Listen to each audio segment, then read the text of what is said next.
What is up, everyone? Welcome back to episode 96 of Think Twice, the magic and pop culture show hosted by me, Justin Parnell, and my co-host, Ali Aintrazi. Ali Aintrazi. Ali Aintrazi. That you're going for? Ali Aintrazi. Just straight-laced, regular old Ali Aintrazi today? Yep. Simple country Ali Aintrazi? Yep. So, we usually talk about last week. We did last week, but I don't fully remember.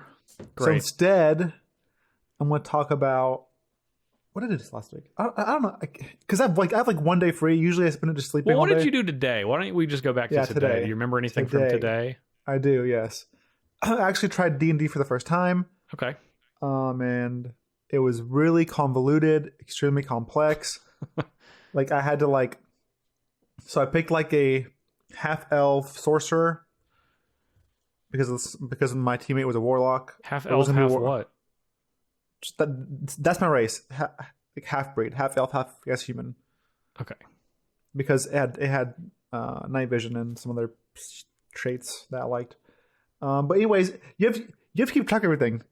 You have to keep track of your spells, how many times you cast them, which spells you have. You have to keep track of your traits and how many times you can use them, what items you pick up, etc., etc.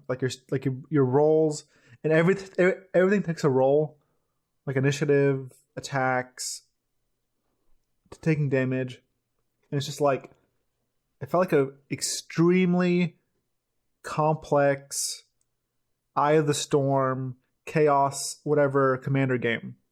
Imagine Lord. all those cards in play. Yeah. Then taking an action, it's oh god. I don't even want to do anything.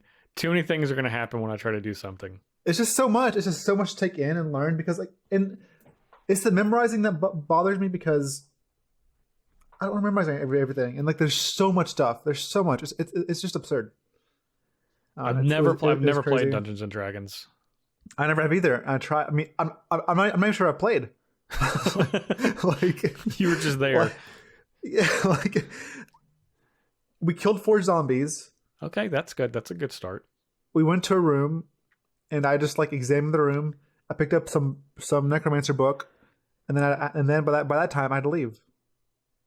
And that doesn't seem that long, but that took 2 hours. You know what I'm saying? The only thing that happened was we killed 4 zombies, went to a room, picked up a book, and I was like, "Hey guys, I gotta go." And that took forever. How long were they planning on playing? I really don't know. And I really don't know a whole lot about D&D. I think it's kind of cool if you. It's one of those games. I think it has it's like League of Legends, where the learning curve is super, super, super steep and pretty intimidating. But after you learn it, I think you can enjoy it and you can But I feel for me to actually learn it and know my character and what I should pick, I have to actually do a ton of research. Not a ton, but a good amount of research, and probably just play that same class or race, whatever, over and over again, just so I can be good at it. I was supposed to be at SCGCon Winter. There was a D&D panel where people played D&D live, where Jeremy was the dungeon master, and it was Gavin, Vanessa Martin, Stephen Green, and I don't remember who the 4th person was. Anyway, and I was supposed to do it, and I never played D&D, and I asked Jeremy, I was like, "Are we allowed to kill the other players?" Yes. And he was like, "You can try." I was like, "What does that mean?" Yeah, you can try. He was like, "Well, if you try, I'll stop you because you'll just fail." And I was like, "Wait, why?" I don't know. And then he took me off because he was like, "You shouldn't try to kill the other players." I was like, "It was just a question. I was just curious." He was like, "Oh, I thought you just weren't serious about it." I was like, "Well, I would have been serious." Anyway. I picked a person that was highly charismatic, very persuasive, very intimidating. Basically, very sorcerer that manipulates more than damages. Okay. So I had the power to persuade my teammate. I persuaded my warrior that there was. So I investigated something. I saw dead bodies and something moving, but I persuaded my warrior, my paladin, that there was gold there, and for him to go get it. So he goes. He believes me. He goes and gets it, and then he starts the fight basically. Or I can. But the problem was like I had all these cool like tools to like fear, charm, or like, control monsters and stuff. Yeah. But the run we were doing was a zombie run. Yeah, undead run. So zombies. Like, right, and you can't really charm and fear zombies. You can charm a zombie. You can charm their flesh right off. Yeah. So I basically just like I just like persuaded and the characters to do stuff for me, and that was fine. Like I'm sure I could have. I'm not sure what happened if I tried to get the paladin to kill the bard. You should have tried. But... Spice it up a little bit. Then they turn into a zombie. Uh-oh. No, they probably. I don't know. I'm not sure what happened, but you can do like you can do anything. Like I did pick up like 11 plates in one room for no reason, and then I just place the plates over the zombies' faces.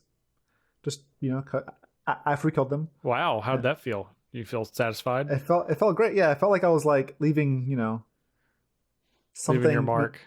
Yeah. Like like when people like in the old like in the Greek mythology when they die, you put a coin on their heads. They have passage to the underworld. Yeah, you put them over their eyes. Yeah. Their eyes, yes. Down the river Styx. That's how I was doing with plates. So, yeah. Okay, yeah. So you're like the. Yeah, but nothing. You're the plates guy. You're the plates guy. It's okay. Everybody's got to have a plates guy. Every group's got to have a plates guy. Everybody knows that.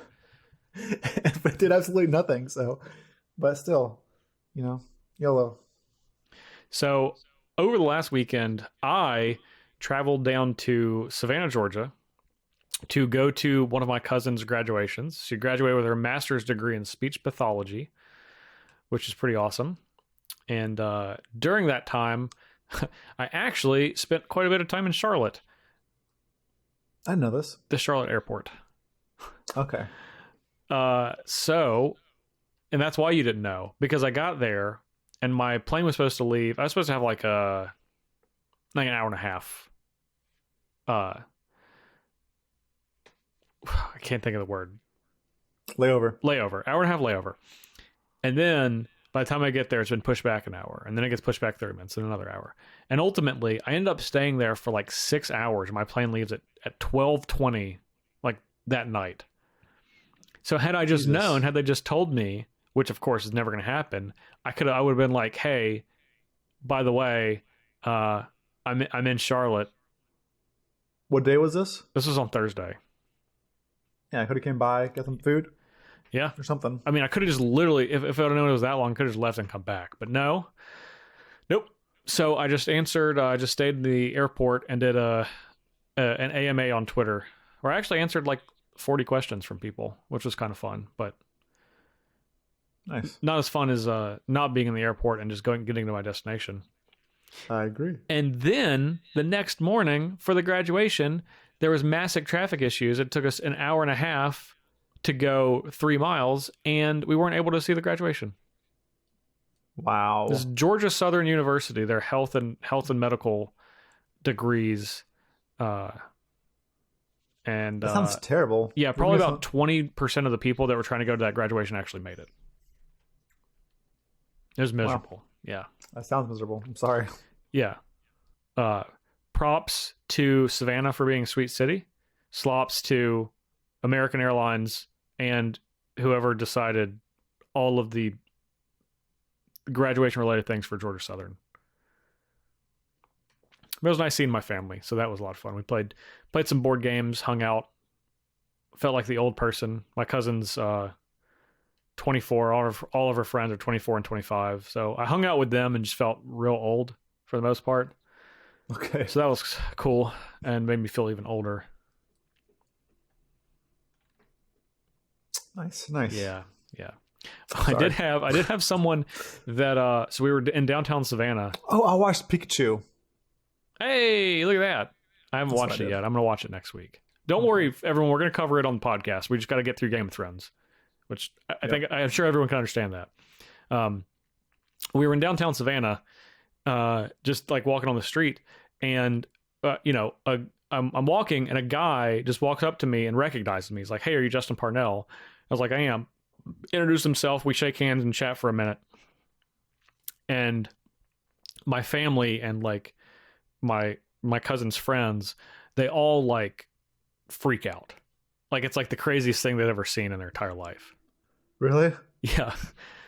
And I mean, I guess it is. And the first time it started happening, it was a little weird. Like now it's like anywhere I go, I know I'm like prepared for that to happen. Yeah. But they just like could not believe it. Like no one could believe it. Like it was the most unbelievable thing. And they're like, what do you do again? And I was like, try to explain it. And if I'd explained it before, they'd been like, yeah, that sounds stupid. Or I don't know what you're talking about. Or I don't care. Yeah. But then after that, it was like, everyone was like amazed. And then like her friends, of course, this is like the millennial thing to do is they like started Googling me. Like, oh, you are famous. I'm like sea level internet famous. Like what's the lowest level internet famous? I'm one step above the lowest level internet famous. I think we're the lowest level. I don't think we're the lowest level because I think there's people that are slightly lower than us. Is there? Yeah. Maybe. Yeah, there is. We're pretty low though. We're pretty low. Well, because you got to think, imagine versions of us for things that aren't as popular as Magic. I guess. Yeah, I guess you know what right. I mean, right? Yeah, like Hex. That's literally the example I was going to say. But yes. Yeah, exactly. That's dead. Yes. But imagine us in a different niche game. Sure, yeah. Yeah, that's the lowest level. We're the second lowest. Okay. Anyway. So that was cool. That's what I did last week. We also had a question of the week last week. I don't know if you knew that. And Ali, the question was, will Teo Verada be a major character moving forward? We talked about him taking Gideon's place in the Gatewatch, potentially. Even though during the episode last week, you said that you thought that he was. Ultimately, when it came down to it, you said, no, I don't think he will be. I actually have this wrong. And 58% of people agree with you and said, no, there's no way. Teo sucks a lot. There's no way he'll be a major character going forward or a member of the Gatewatch. 42% of people said they would, so I think 58% of people are going to be disappointed. You among them. They're right. I hope so. Hope I'm wrong. I really hope I'm wrong. You are. Great, because Teo really sucks. Yep. Next week, we'll be closing out two things. War of the Spark, Ravnica novel, Act 3, which will be the last act, and of course, the series finale of Game of Thrones, Season 8, Episode 6. I can only imagine you definitely want to be around for at least the second one of those. Just both of them. Both of them. It's going to be great. It's going to be great. It's going to be a lot of either hype or ranting. I will certainly have a lot to say about both of them. Me too. Great. All right. You can catch us on Spotify, SoundCloud, iTunes, YouTube, Stitcher, Google Play Music, Podbean. Leave us a like, a subscribe, a review, a comment, all of that good stuff. It really helps the podcast go. And of course, you can support us at patreon.com/thinktwicemtg. We have a lot of rewards tiers. We talked about changing the names. I think we need to talk about that after the podcast. Maybe some more bolusy stuff. But anyway, you can subscribe at a bunch of tiers, including our $1 level that gets you early access to the show, a pair of Ollie and Justin exclusive Think Twice tokens, and most importantly, access to our exclusive Patreon-only Discord channel, including our Animal Lovers channel. And let me tell you, that was another thing that I did when I was waiting in that airport. Look through that channel? I looked through the whole channel from start to finish, which I do every once in a while, but I was like, this is a good use of my time. Do you find Waffles standing really tall? I did. That picture does make him look quite tall. Yeah. The perspective. He was jumping. Yeah. Okay. All right. Ollie, you ready to get started? Yep, let's go. War of the Spark, 5 top 5s, asterisks. Part 2, coming to you in just a moment.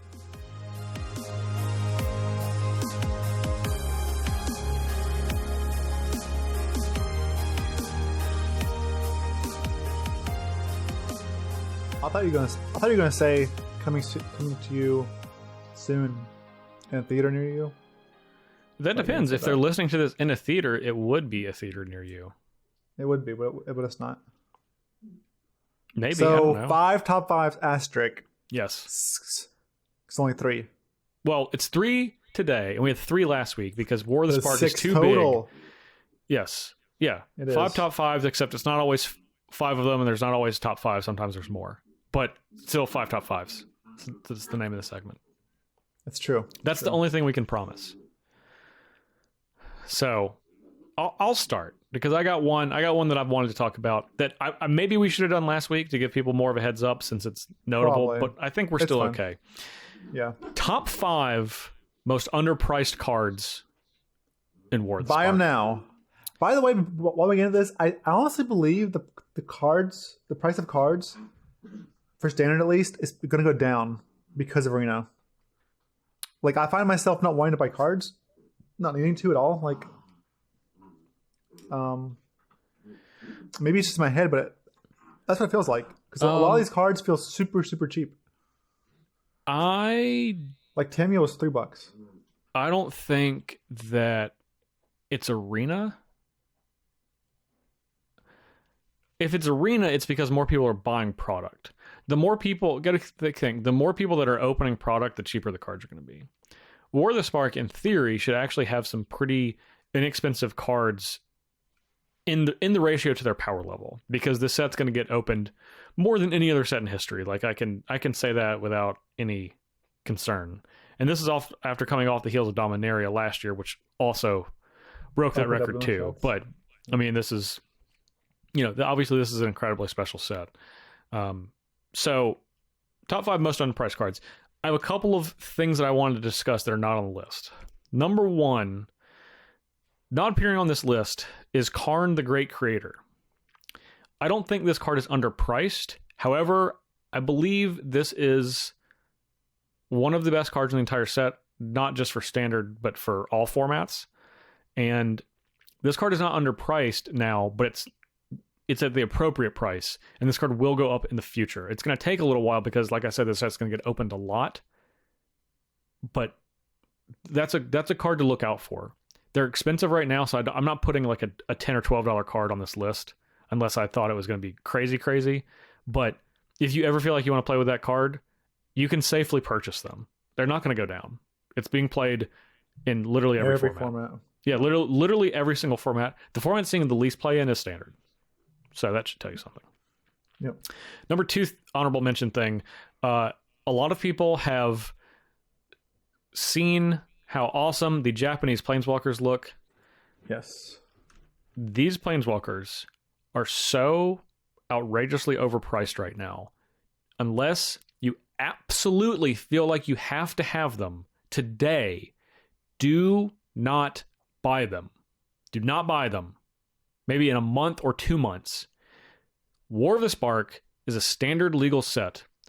Japanese is a regular language that War of the Spark is going to be printed in. This set is print to order. Okay? They're going to print as much of this as they need to. That means that as awesome as these Japanese Planeswalkers are now, more of them are going to continually enter the market every week. Every single week there's going to be more. They're sweet, and they're going to command a premium over the English versions, or the non-Japanese versions rather, but they're going to go down. Every single one of them. And some of them significantly go down. These are terrible investments right now, because you'll simply be able to get these exact cards for half or less of the price that you can now. Just wait. Just be patient. You can get them, just be patient. This includes the foils too in some cases. They're all going to go down. They're not going to go up. There's just more of them are going to get opened. Okay. How much are they now? Varying prices. Like, okay. The thing is, right now the supply is so low for the set being out like a week and a half. And they really only announced this like a week before the set came out. And the thing about that is, from a distributor standpoint, all of the vendors, all of people that are selling cards, they had to get their distribution orders in like 2 months before the set came out, right? Like in like March, February in some cases, depending on the distributor. So if you weren't going to get Japanese product ahead of this announcement, you probably didn't get any. So in the United States specifically, where people were like, Japanese product is whatever, they just didn't get it. They just didn't order it. Doesn't mean it doesn't exist, but it doesn't exist in America because it was allocated elsewhere because people didn't order it ahead of time. So this is really just a distribution issue as far as how much of this is in existence. pulling back the curtain Yeah. a little bit on how this process works, but I'm sure we'll get it. We'll get there. yeah, they will for sure. All right. Card number 5, Oath of Kaya. This is a card that you can easily find on the internet for 50 cents. I think this card is significantly better than its 50-cent price right now. A lot of people have talked about, oh, it's a sorcery speed, lightning helix costs 1 more. Well, yes, that's true. 1, it also has another ability that's not irrelevant. It's not just flavor text, but it's certainly not the reason you're playing the card. But a lot of people are slowly starting to realize that the fact that this is enchantment is a feature and not a bug. Because with a card that we're going to continue to probably talk about on this show for a while, Teferi Time Raveler, they want to bounce this back to your hand. Yep. And you can do it again. Let me tell you, it doesn't take too many Oath of Kayas to defeat a red deck, or really any aggressive deck. So, this is a card that I think is going to see a lot of play over its life in Standard. Planeswalkers aren't going to see less play as this Standard format goes on, I can tell you that, as people figure it out. So, this is an excellent buy at 50 cents. Also, it's a card that says Planeswalker on it, and those are always just solid. Speaking of which, the next one. Actually, every single card on this list has the word Planeswalker on it. Number 4, Interplanar Beacon. This is an uncommon... Interplanar Bacon? Yep. Oh, my bad. Interplanar Bacon. This is an uncommon. You can easily find these everywhere for a quarter. I mean, this is basically like a guarantee just a couple years from now to be $2-3. Yes, easily. This is the easiest call on this list because it's like the ceiling. It doesn't have the highest ceiling on the list, but it's also the floor is the lowest. Like it's not possible to lose on this card. Yeah, it's like penny stocks. Yeah, it is. Yeah, exactly. It's penny stocks, but these are like guaranteed penny stocks. Like I can promise you, if you end up with a box full of these, not that I encourage people to have a box full of a single card, but if you end up with that somehow, in a couple of years, you can sell them back for $1 probably, 50 cents, even if you're doubling your money. Like, yeah, I'm actually looking real quick on Please G Player, which Justin can't look at. It's forbidden for him. I look at that site more than every person listening on this podcast combined. They are there for like 10 cents right now. Yeah, I was gonna say you can find them everywhere for under a quarter. But yeah, exactly. Yeah, super cheap. This is basically a layup. Being able to splash Planeswalkers in multiple formats, including Commander and Standard, where that's going to be incredibly popular. I feel like the drum we beat the most is talking about random life gain on cards. Well, one is pretty good on a land that's repeatable. Just saying. Anyway, number 3, Domri, Anarch of Bolas. You can get this pretty much everywhere for under $2 right now. I think this is it's a 3-mana Planeswalker. There's a lot of 3-mana Planeswalkers in this set, but this is one of the few aggressive 3-mana Planeswalkers. All this takes is an aggressive or even semi-aggressive red and green deck to pop up, and this card is extremely powerful. It's good against other aggressive decks. It's good against control decks. Like it works both ways. Even works well against other mid-range decks. So it's got a lot going for it. It's basically, even though Rhythm of the Wild gives haste, this essentially does the same thing, except it is better in more matchups, in my opinion. It's also ramp. It's really good. Like if you think about go to Paradise, take away the life gain, give all your creatures an anthem ability, the ability to fight, and creatures are uncountable. It's a really good card. Yeah, it's a really good card. All creatures you control that turn are uncountable, not just the creature you spend the mana on, which is the card is really good. It is really good. It is really good. This is just one. It's like this card hasn't found a home, but the power level is really high, so it will eventually. Just straight up. All right, number 2 is a card that Ali has cast more than everyone else in existence. And that's Command the Dreadhorde. You can find this. This is a rare. You can find it everywhere for like a quarter or less. This card is mainly the reason it's underpriced is because of Commander. You start with 40 life in that format. Rise of the Dark Realms is pretty similar to this. You get all creatures back from all graveyards. However, that costs 9 mana, and this lets you get Planeswalkers too. Yes, it hurts you, but there's a million ways to circumvent that in Commander. There's like so many. Also, it's like the best. Like it's better than Open the Gatewatch or whatever the Gatewatch. What's it called? Yes, Commence the Gatewatch. Deploy the Gatewatch. Oh, it's better all of those things. Everything that goes. This is the best Planeswalker, multi Planeswalker thing we've ever seen. Yeah, and it probably will be for for a really long time. Yeah. Yeah, this is like literally like everything about this card says it should not be a quarter. It's playable. Obviously, it's playable in standard. Like Ollie's been playing it. In Yeah, Super I've been Friends playing deck. it. And Yeah, that's not you know even the what's reason this crazy? card. That's not even the reason this card is going to be valuable. It's Commander, but like the fact that it has legs in standard No. too. It's slowly picking up steam in standard now. People are playing in the Esper Walker list.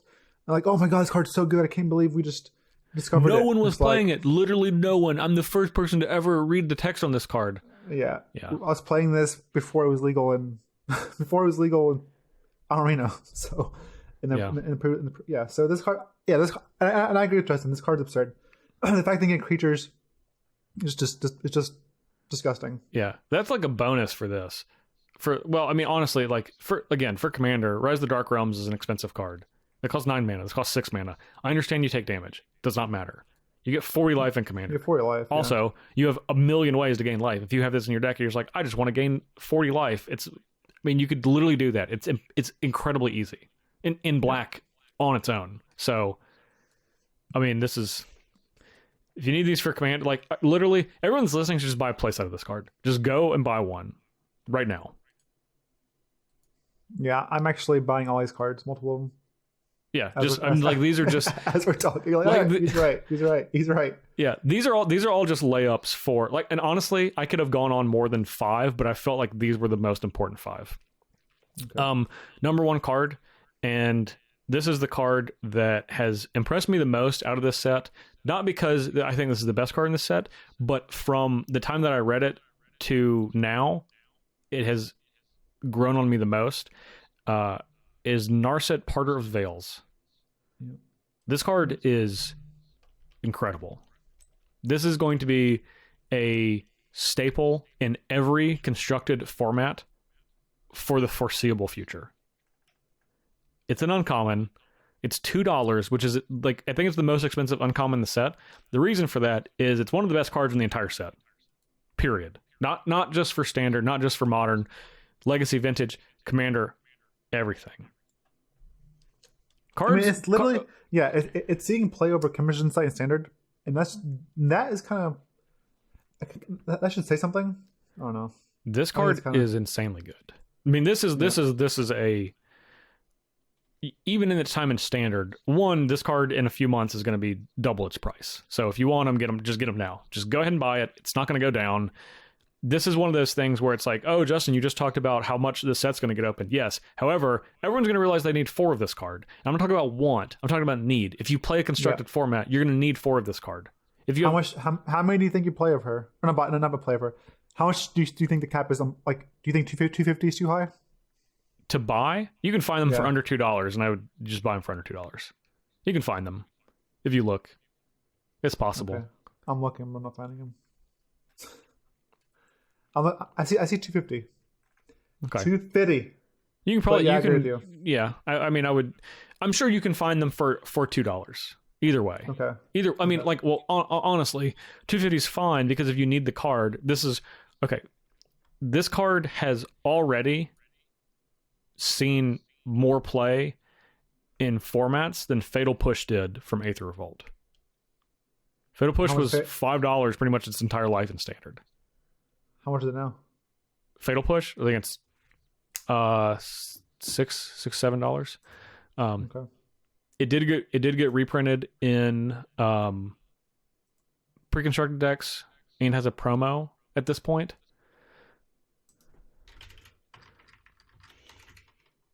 It does. Yeah, you're right. Yeah. In the pre-constructed, it's like $4 right now is push. Either way, that's like the low of Narset. And like I said, Fatal Push, Narset is seeing more play than Fatal Push did. So the ceiling, this is one where like it's at its floor, like it's never going to be cheaper than this, and its ceiling. If this turns out to be the best card in the set, which I'm not saying that it is, but when we talking about last week, even if we're wrong on this being a really powerful card, it's going to be one of the 5 best cards in the set. Like any way you slice it, pretty much. Yeah, Narset's absurd. Okay. So if you're going to play with it, just get them now. Just go ahead and save yourself some money, even if it's $10, and just buy a playset of them. The ceiling on this card is like And standard, while it's in standard, the ceiling on it is probably $6. And then like a year out of standard, it's probably like 10 for an uncommon, which is pretty crazy. And then obviously, if it continues to not be reprinted, Planeswalker's notoriously hard to do that, then the ceiling is much higher. So those are my top 5. Narset, Command the Dreadhorde, Domri, Interplanar Beacon, Oath of Kaya. Don't arc like Phoenix yourself, everybody. Trying to help don't you. do that. I didn't help myself last time because I was like, I don't. None of these are mythics, but yeah, they're not. They're not. And the mythics. That's the thing. The mythics are all fairly expensive, and the ones that are expensive are the good ones. I think most of the mythics are overpriced still. So there might be a time when some of the mythics are good pickups, but right now I don't think that they are.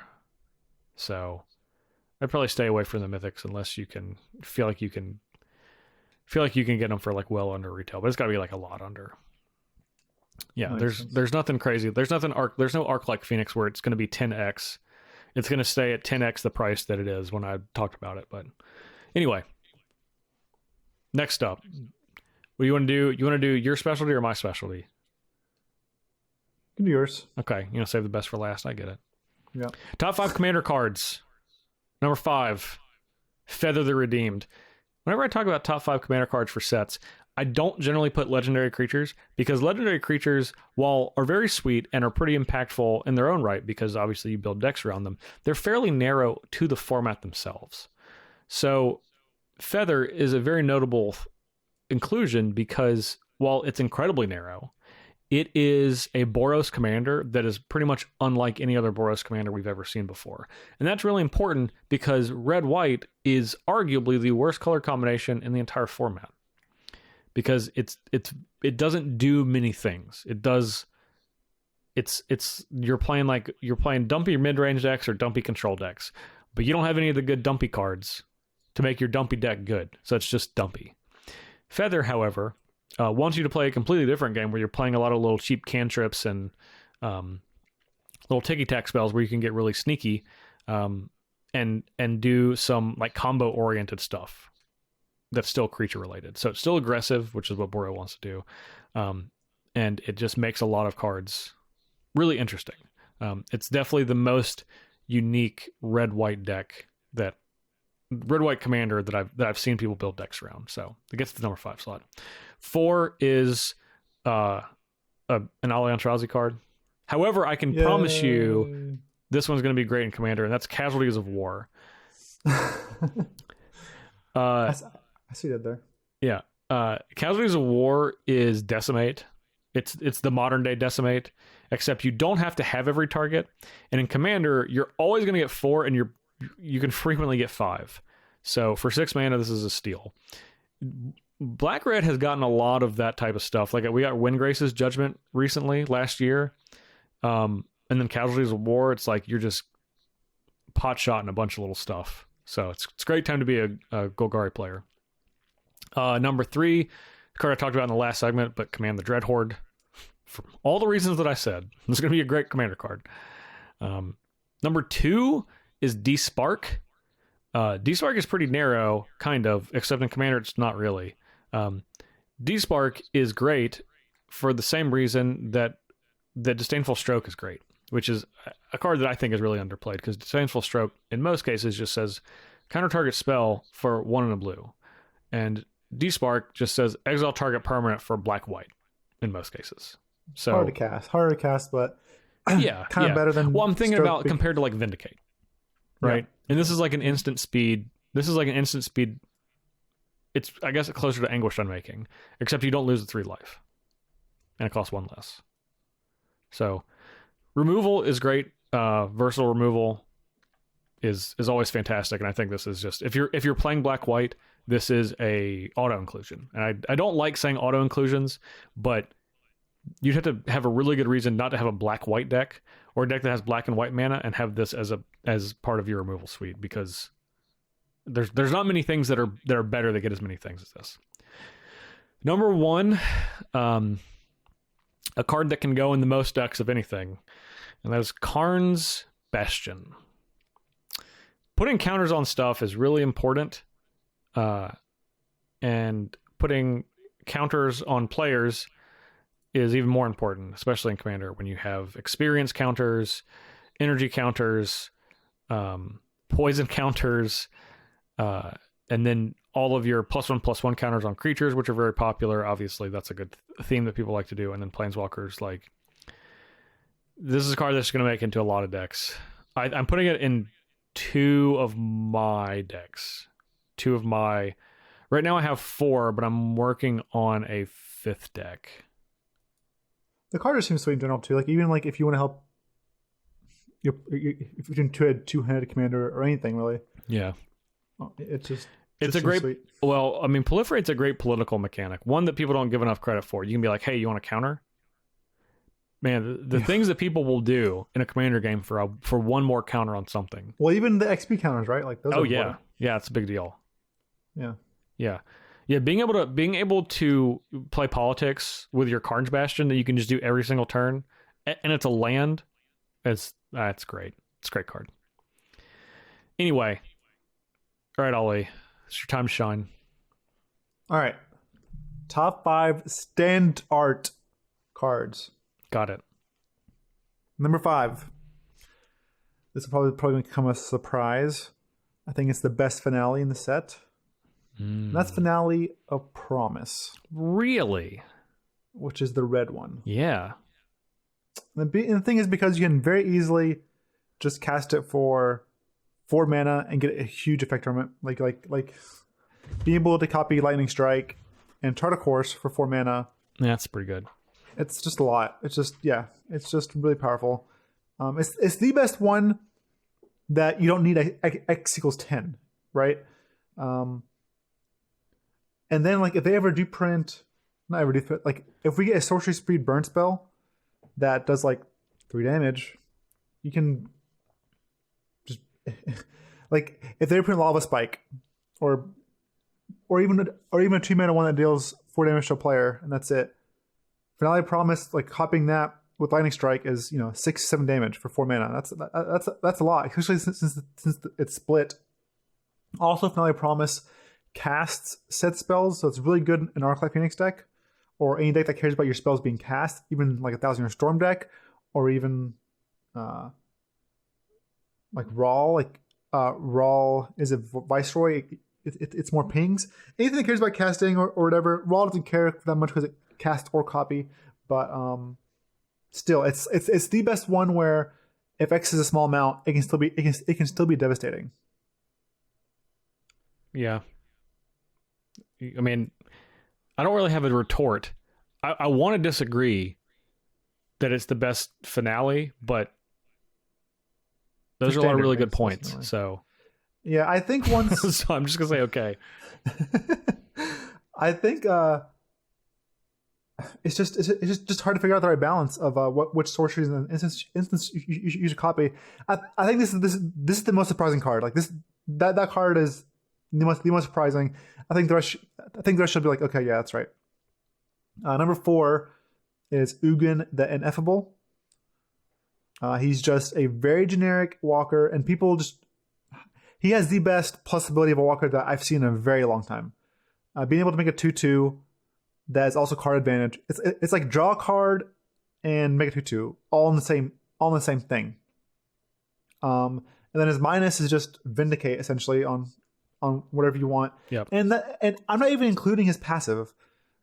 Yes. That's whatever. In Standard, it's largely irrelevant. Yes, but it's still very powerful. Like this whole card is very good for 6 mana. Like it gives Grixis waste deal with enchantments, which they never could deal with before, which is hard for them. Big deal. Yeah. It lets Mono Black deal with enchantments as well, which is very relevant. Yeah. And he's also colorless. I think as time goes on, people will play more and more Ugins. Like I see Lilianas in like Esper Control or Golgari Control or Golgari Midrange or whatever. Yeah. And I think that's incorrect. I think Ugin's just the better card. I completely agree. I actually think it's low on this list. Okay. After playing with Grixis a lot, I started with more Lilianas, and now it's just I still have 1 Liliana, but I have 2 Ugins, and I was like, maybe this should just be 3 Ugins. Yeah, Ugin's just the better card. Like his +1, like Yeah, Liliana's it is. It is just a better card. It's a better card. Yeah, it's crazy. It's cardless. It's because with Liliana, if you plus and they kill Liliana, then clear your token, like you're out. With Ugin, like no matter when the token dies, you're drawing that card. So yeah, which is exactly what Liliana does, except Ugin just always does it.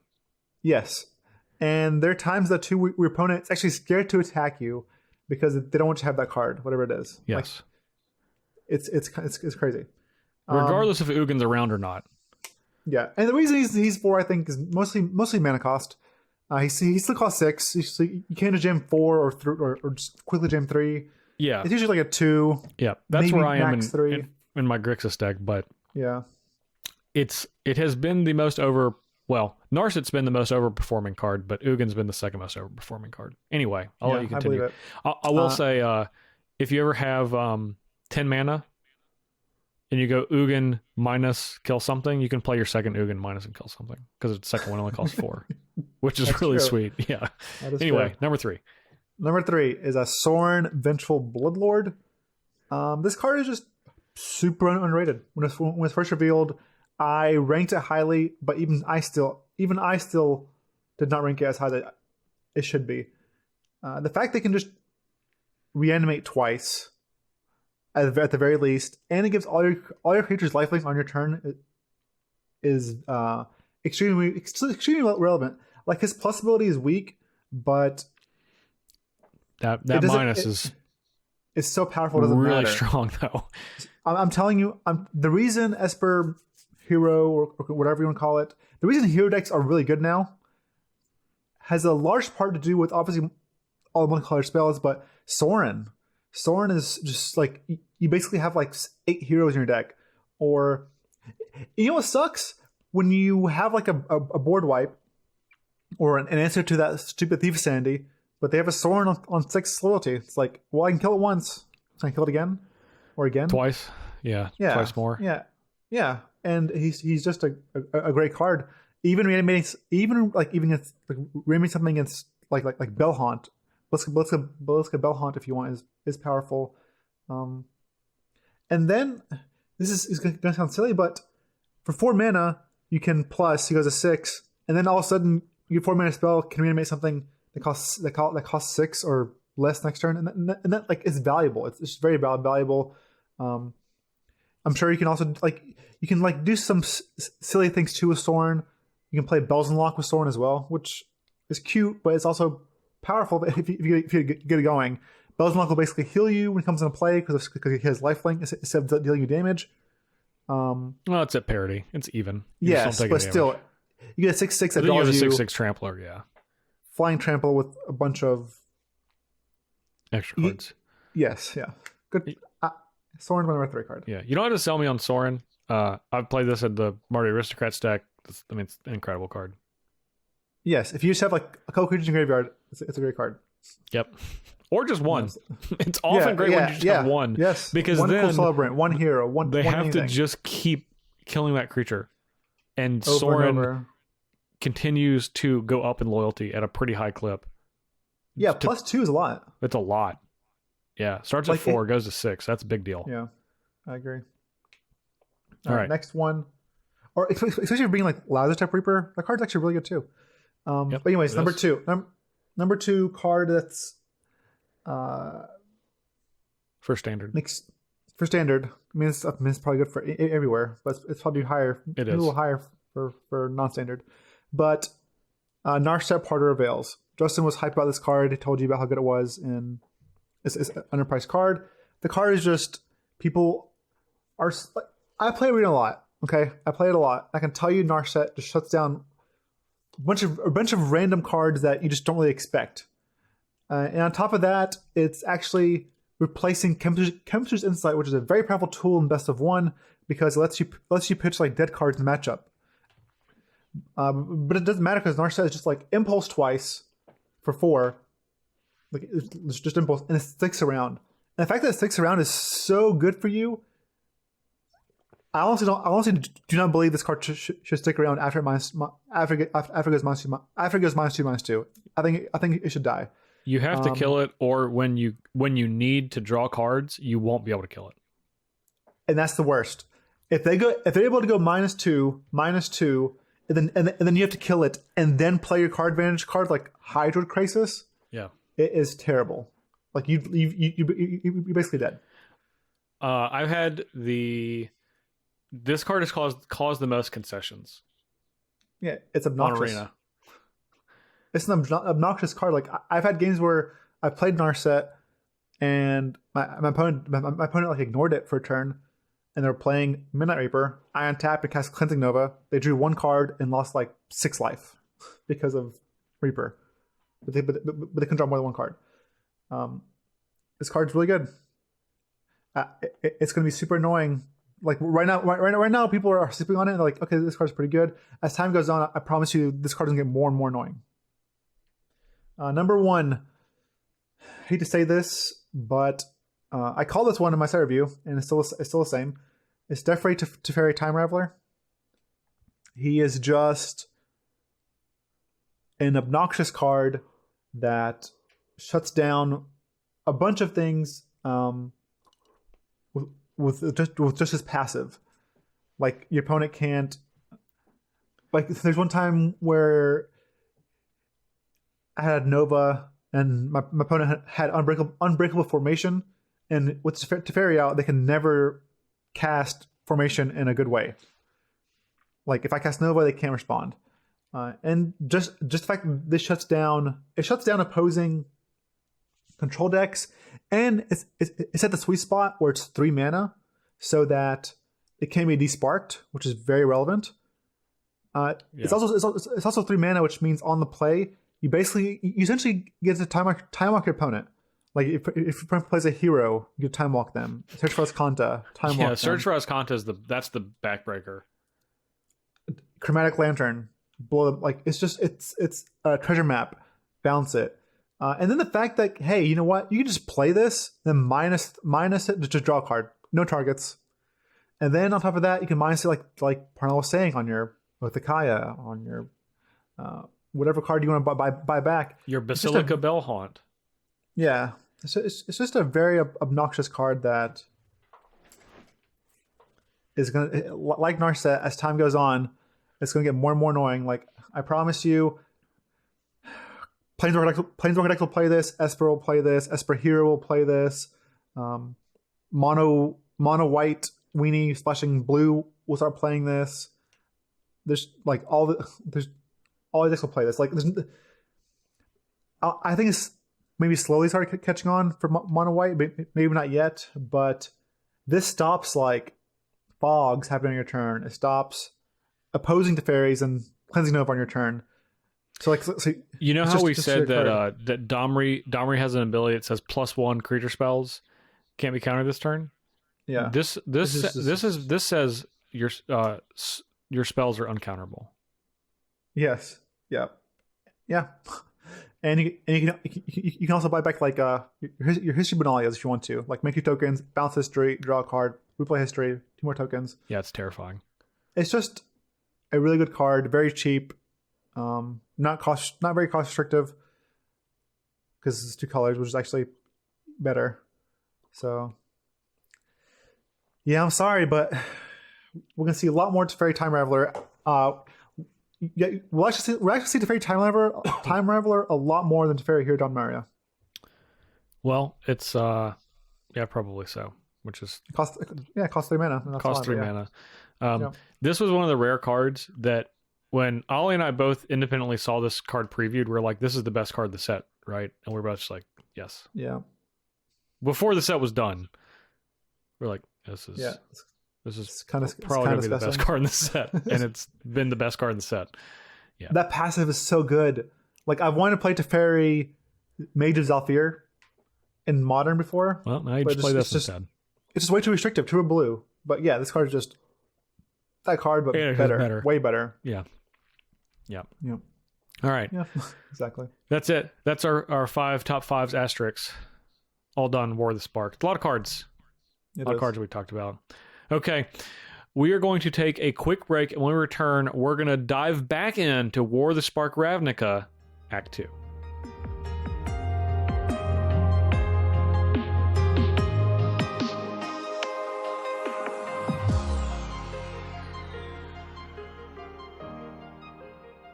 So just to catch everyone back up, War of the Spark Ravnica Part 2, or excuse me, Act 2, which goes from chapter 28 to chapter 49.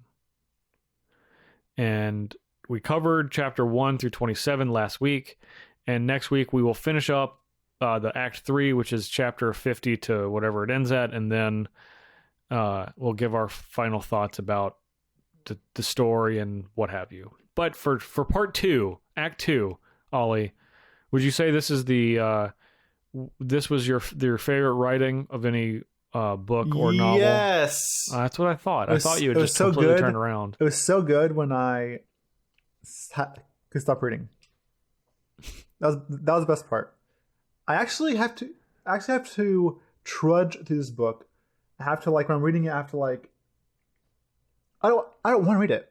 I do not want to read it, and that's saying something for, well, my favorite character in all of Magic. Like, Well, it could be anyone sweet. because they're all in there. Well, that's what I'm saying. Like, it's supposed to be a sweet, epic fight, super cool. Like, this is the climax of years and years of work, and it feels super dumbed down and very quick. Very, very Like quick. quick in the. Everything takes 2 pages, 3 pages maybe. I don't know. Even the chapters are short, so it feels like you're reading like a child book, like a very a young, like Feels like a YA book, a what book? a YA, young adult. Yeah, But- it's just if not worse.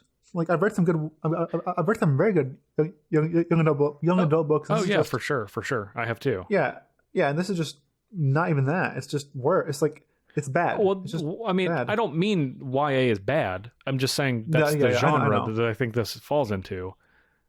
Yeah, but it should fall in the poo genre. Well, it can fall into both. I mean, I do think that Act 2 is better than Act 1. For what it's worth, at least there were interesting things going on, as opposed to Act 1, where, like, nothing interesting was going on. The team-ups have been, some of them have been kind of fun for the most part, but again, they're also just, like, really short, and they're basically just, like, showing... You know what this book is? Spoilers for Avengers Endgame for a second, so earmuffs if you have not seen this movie. At the end of Avengers Endgame, when the portals start opening up and all of the heroes start coming through, Yeah, that's this whole book. It's just that scene for 350 pages. but not even. We still haven't seen, like, some of the cool walkers, like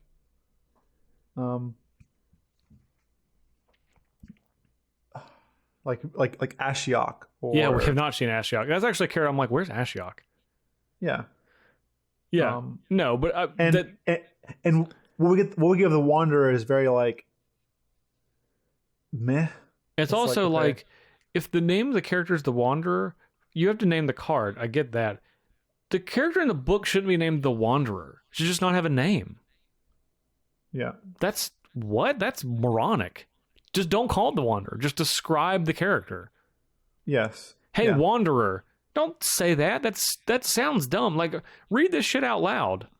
The Wanderer. Yeah, okay. Yeah, what's your name really? But It's like, here's this character. Here's this character. Here's all the Jiang cool Yan Lu. ones- Here's his puppy. How'd you get the puppy over here? Magic? Stone. Oh, ha ha ha. That's it.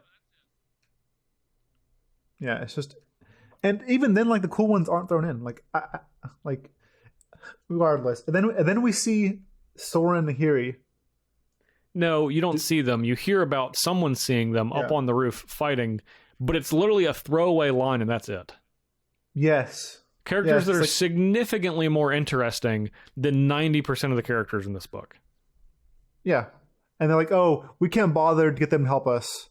They're doing their own thing. Are you kidding me? You're fighting as Bolus. Bolus. Now, we will die if we don't work, but let's not, they Let's seem busy. ignore them. Yeah, they're busy. Yeah, like, and also I want to see how Soren escaped the statue, the rock prison, No whatever kidding. it was. Me too. And I want to see what he's saying to Nahiri, and then I want to see like Ugin pop up and be like, "Yo, stop fighting, guys. We gotta focus." Ugin's too busy just being smarmy, doing nothing. I don't know what he's doing. Let's see, what else do I have? The character that is like the most interesting character is Dak, because I actually feel like he has like an arc in this book. But we also know from like before the book existed that he dies. That's the thing too. Like, so I will never do this again myself. Yeah, I will never read a book that is told that I know the whole story of.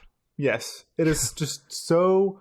It's like now I understand how annoying spoilers can be for somebody, but this is like spoilers to the max degree because you know everything.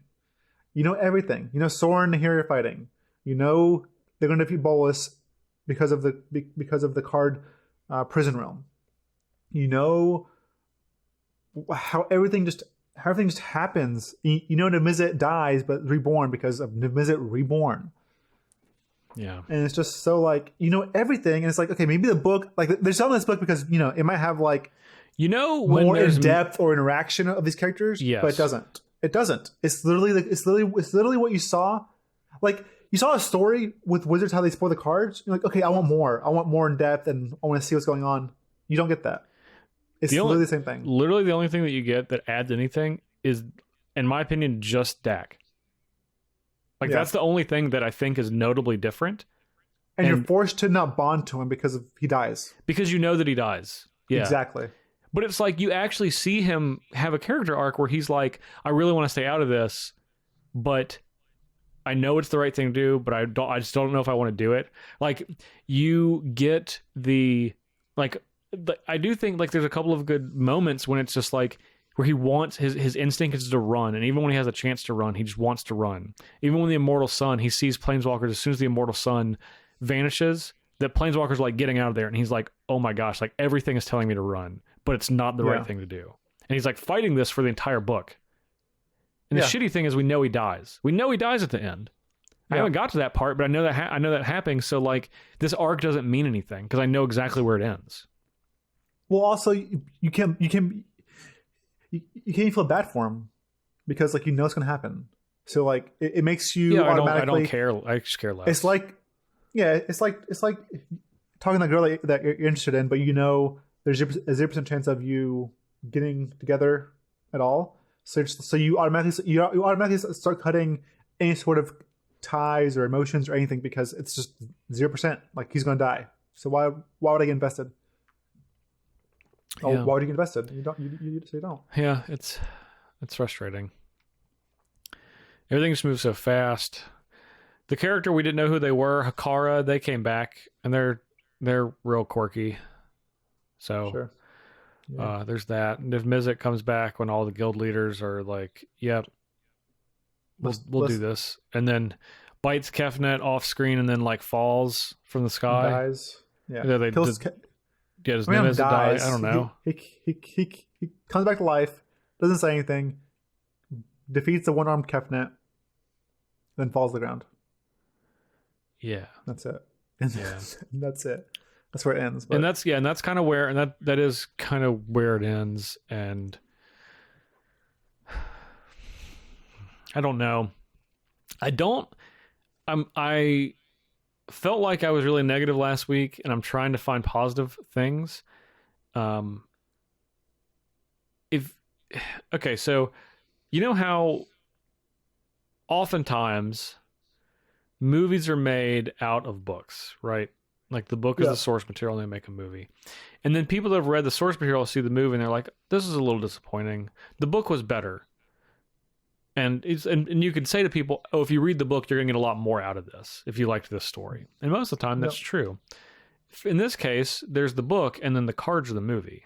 And people that watch the movie, which are the cards in this case, people read the book can't say to anyone, hey, if you want to get more out of this, more out of the story that's being told on this card, read the book. Maggie agrees with you. I know, she's very aggressive about it too. Oh, she's like, heck yeah, I read the book. It's wasting my time. Yeah, this. I mean, to be fair, this is roughly a Maggie reading level, so Yeah, I agree. which is not all that different, and uh, it's like even there's no way there's no okay so 20 not 40 excuse me 49 chapters through, um like I have not finished it, but I don't expect anything to happen that I don't know is going to happen. Like I don't know the specifics of how Bolus loses, even though I know he does. So I guess I want to know that, but also know I'm going to be disappointed because it's going to be done in like a paragraph. Um, so I don't know. Like, you do know, well, don't you? not the specifics, not like the specifics. Oh yeah, but I know. Yeah, see I know ultimately what happens. Yeah, and D-Spark, whatever. It's literally just isn't that what's happening in D-Spark? Yeah, I don't know. D-Spark into Prison Realm. Yeah, sure. We know from D-Spark that we assume his spark's gone, and then Prison Realm, he also loses the gem between his horns because he doesn't have that in Prison Realm. In that art. Yeah, so I don't know the specifics. So I guess I'm interested in that, and like maybe more characters die. Probably not. They seem really hesitant to do that, which is, I guess, disappointing. But at this point, I don't really care. So I don't know. It's a quick read. I'll give it that. It's not difficult to comprehend. No. The worst thing you could say is like you might miss something because so much is happening. There's not a lot happening, but there's a lot happening at the same time. Like there's a lot happening, nothing important. But nothing. Yeah, exactly. Nothing of note. The characters I've enjoyed the most, like I said, are Dak. Ral has been fine. I do like that they are introducing like basically straight faced a gay character that people didn't know was gay. I don't think until now, and it's just not a big deal, which I think is. I mean, I think that's really good. It's just like this is just a thing. Yeah, him and Tomik are together. Yeah. So I think that's great. Which is it's honestly it's that's a probably little the best part. Honestly, it's a It's probably the best part. Yeah. Oh, that's what I was gonna say. I was like, it's honestly sad that it's like shoehorned into this book.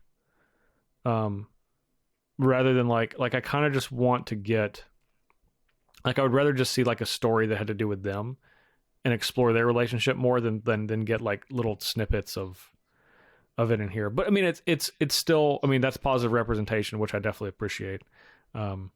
Especially because people were like, oh, you know, they are depicting gay characters in Chandra and Nissa. It's like, well, but they're not committing to it. Well, obviously that's not the case because they're just, those characters are just kind of unsure, but they're very willing to just show this other main character as a gay man. So I think it's more so because they themselves are unsure. Like Nissa and Chandra themselves are unsure. And I think they're wrote appropriately, like through all of magic fiction with Chandra and Nissa. Yeah.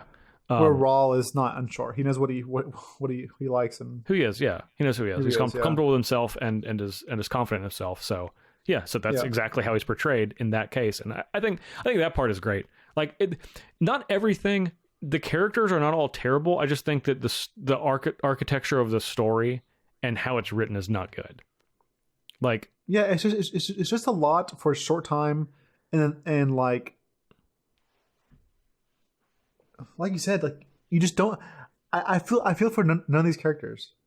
I don't feel for any of them. You don't have time to. There's just so many. I can't invest in anybody. It's too many. It's like, who's your favorite Planeswalker? Oh, they say their name on page 148. Go check it out. It's like, okay, well, but I'm not going to get anything out of it. Like, if you're not one of the viewpoint characters, which are, give me a second. Jace Bellerin, Nicol Bolas, Dak Faden, Gideon Jura, Kaya, Chandra Nalar, Teo Verada, Liliana Vess, Vraska, Ralzeric. If one of those is not your favorite character, one of those 10, then you're going to be disappointed, guaranteed. And if one of your favorite characters is one of these 10, you still might be disappointed. Yeah. So that's fun. Dak and Rao's viewpoints are the ones that I've definitely at least enjoyed the most. Like, at least when I turn the page and it tells me who's going to be who I'm going to be following with this one, like, those are the ones I'm like, okay, well, this is fine. And then it's like Teo Verada. I'm like, oh no, please let me just get through this. Yeah. So I mean, he doesn't say anything relevant. I don't know. He's a terrible character. Yeah. Yeah. I guess he's likable if you're like, well, I'm really stupid and young and naive too, so I can relate. Yeah, that's all. I mean, that's all I got. That's the only thing that makes any sense for this character. Like, I understand it's supposed to be a viewpoint character, but I'd rather just not. Yeah. All right. Okay, so to sum up... Anything else? Yeah, I was just going to do a quick sum up. So, after the events, when Bolus has... This is for Matt N. This is the summary, so he can know what happens. So after Bolus activates the Elder Spell, and then Domri gets his spark ripped out and he dies, Jace and Gideon call a meeting of all of the Planeswalkers, and they split up into 7 groups, and you got 7 plans. And part of the plan is take care of the Planar Bridge. Part of the plan is take care of the God Eternals. Part of the plan is get people to safety. Part of the plan is stop the Immortal Sun. Turn off the Immortal Sun. Part of the plan is kill Liliana, and then part of the plan is another thing. Oh, part of the plan is get all the guild leaders together. So 37 Niv, or chance summon Niv. Yeah, exactly. Yeah. And then part 7 is kill Bolus after you do all those other things. So they split up, and you get these kind of quirky little team ups, which they're fun for like a second. But it's just because you get to see the characters interacting in ways you wouldn't expect them to. I actually thought... Okay, my favorite part, sorry, real quick. I really enjoyed Dovin. Okay. I don't know why, but I enjoyed Dovin's interaction with Chandra, and like... Even though he like loses, but it's just his power. Mm-hmm. He's so snarky. Yeah, he's a jerk. He's a jerk. Yeah. He's a good villain. He's a very good villain. Yeah, I agree. We did get one important thing with Tezzeret. I will say that's the thing that we got out of this that I did not see on the cards. What was that? Where Tezzeret's just like, oh yeah, okay. Tezzeret's like, oh, he's like, all right. He basically, like, when the team goes to Amonkhet, comprised of Samut, Karn, Dak, and Ob Nixilis, and then Sarkhan is there on Amonkhet. And basically they're like, they fight Tezzeret for a second, and then he's like, okay, you got me. He's like, pulls back. He's like, all right, you got me. And then he's like, wait, aren't you Bolus's flunky? And he's like, well, I mean, yes, but no. Like, I would love you to kill him, because if you kill him, then no one can stand in my way to do what I want to do. Yeah. And of course, we know what we think that means. Yeah. But these characters don't know. I mean, Karn should have an idea. And I do think this was a setup for like the Karn v Tezzeret in the future. But he's basically, he's like, no, that's fine. So Bolus is either going to live and then everyone's going to die, or he's going to die. And in that case, then I'm basically scot-free and I can do whatever evil machinations that I want to. And then he pieces out to who knows where. Probably and Phryxia. Yes, exactly. Phryxia is what we believe. So, and he was like, yeah, go, please kill Bolus. Good luck. Hope you can. Yeah, I think everyone Bolus' team, air quotes, Bolus' team wants Bolus to die. Yeah. Tezzeret was really, because up until then, we knew that Liliana felt like that, but Tezzeret was like, yeah, I'm all for it, boss. And he's basically just waiting for him to get out of the way so he can take over. In his, basically as the evil overlord. So that was an interesting part. And then they basically go through, the rest of the teams go through, Vraska comes back, they ignite a team gets rid of the Immortal Sun after the team gets rid of the Planar Bridge. a team unites all the guild masters, and then they resummon Niv Mizzet. Niv Mizzet bites comebacks, bites Kefnet, then falls, and that's kind of where we are. That was the end of the last chapter. Liliana's obviously not killed. They tried to kill her really good. They really tried. Yeah, they did hurt her, but then Bolus intervenes, and then she's able to heal herself by taking the energy, life, whatever is in the zombies, and the Eternals, yeah, Eternals, and bringing and healing herself with their life essence, whatever thing they have. Yep. All right, I think that sums it up. Yep. Act 3 next week. All right. Ollie's really ready, I know. I'm done. Great.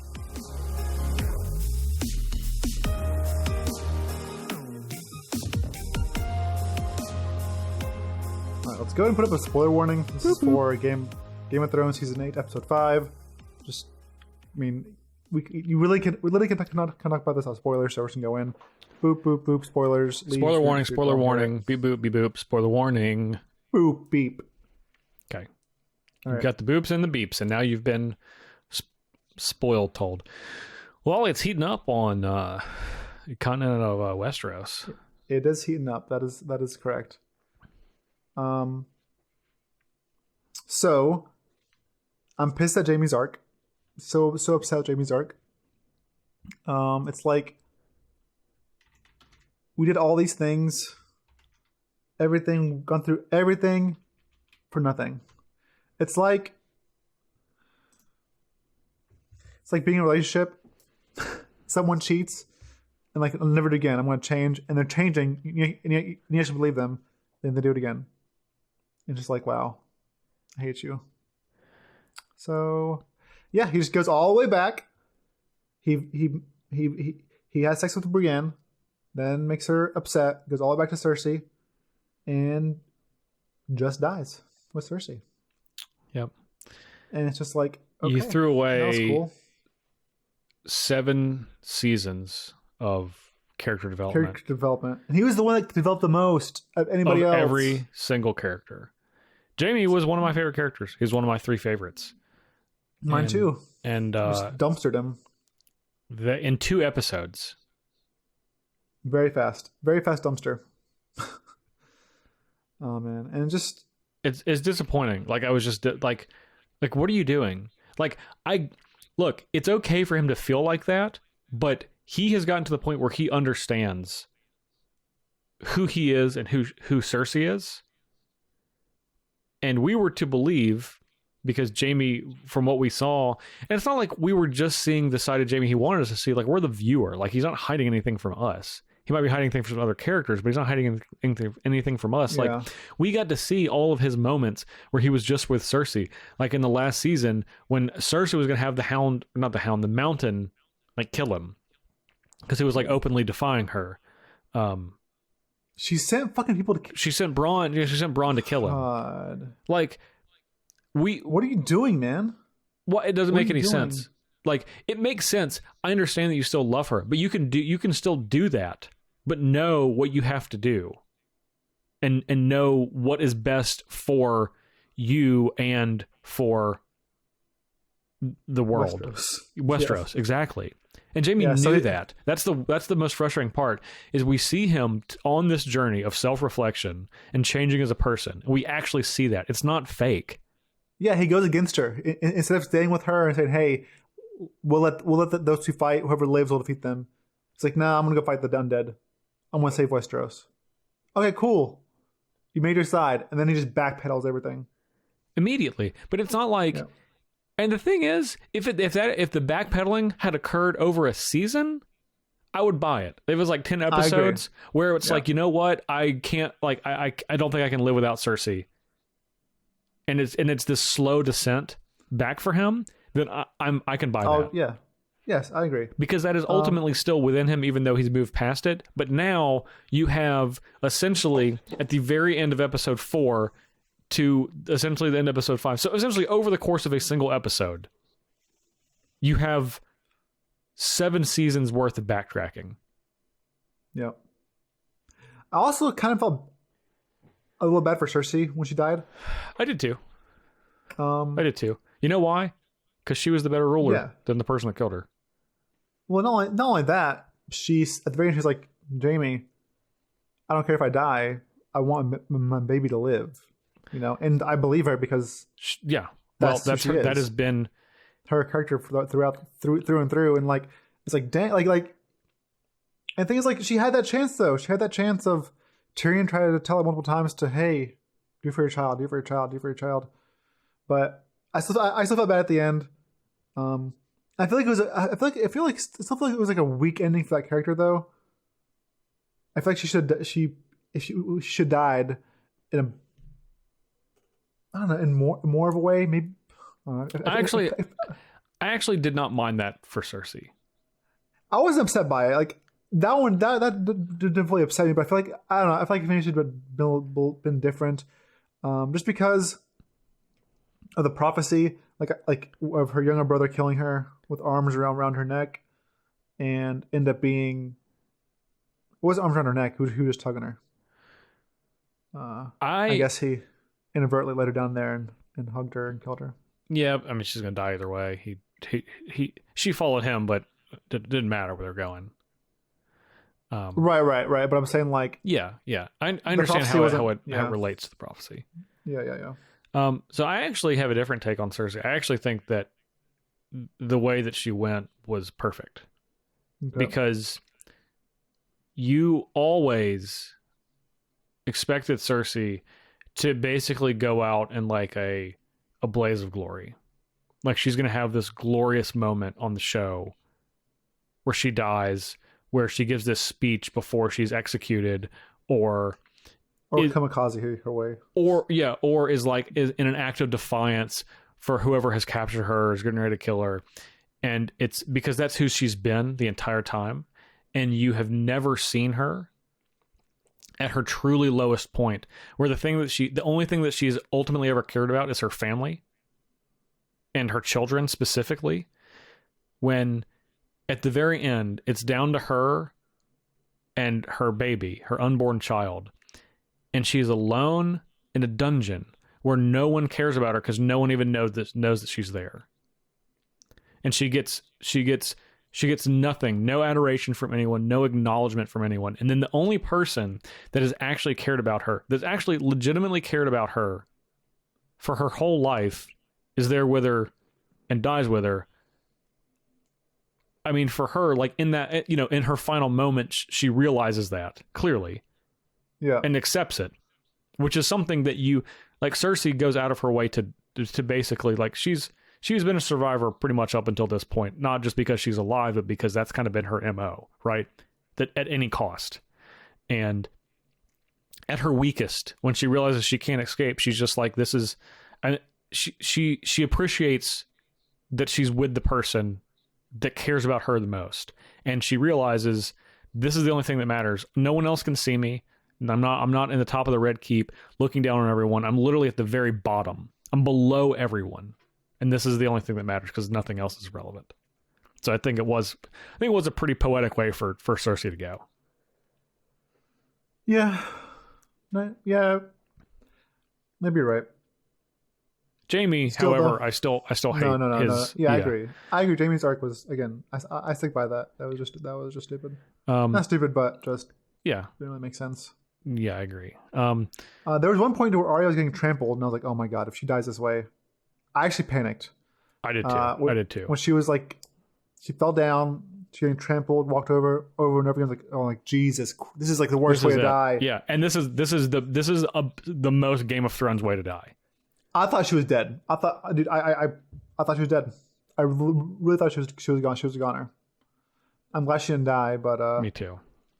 But geez, I thought she was gone. So I've liked, for the first several seasons, I was never really attached to any characters. Not specifically. There were characters that I liked more than others, but slowly, like, I kind of over time realized that there were characters that I really liked more than everyone else. Jamie, as we talked about.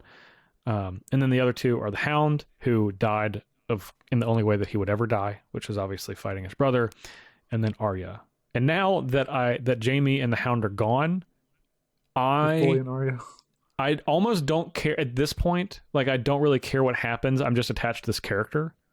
Yeah. And I just need her to live. One more episode. Yeah, I don't care what else happens. I think the Hound was like secretly the best character. I love the Hound. The Hound's so great. Yeah, Sandro Clegane was epic. That scene, like he was such an asshole, but he was like good. He's a good person. He was a great man. Has always been. From season 1, He was a great man. He literally tried to protect the Starks, not like go out of their way to like jump in front of swords for him. Not risk his life. He's a survivor. Kind of. In some cases, he actually did. Like in the very beginning of the show, when he leaves, he tells Sansa, he's like, "Hey, you need to come with me. Like, please come with me, and I will protect you." And she's like, "No." And he's like, "Okay, fine, whatever." And then you see at the very end, other than obviously his brother, the character that he loves is Arya. I mean, their relationship is really great because she has modeled a lot of who she is from him. From him, yeah. And in that moment, he's like, "Stop being stupid.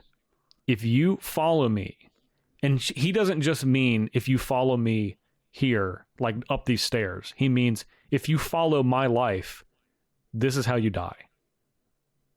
I don't want you to die. Do not do this. He's like, "I'm not going to stop you. You can make your own decisions. But I'm just telling you, listen to me. Don't be like me. Don't follow this path of vengeance for your whole life." Like he has to get back at his brother, to kill his brother, which has been driven him his entire life. And this, so far for Arya's life, vengeance has driven her. He actually took a break. He had that one break where he was like peaceful. When he joined for a second, yeah. Yeah, then he got pooped on, and then he's like, "Yeah, I hate everyone again." Yeah.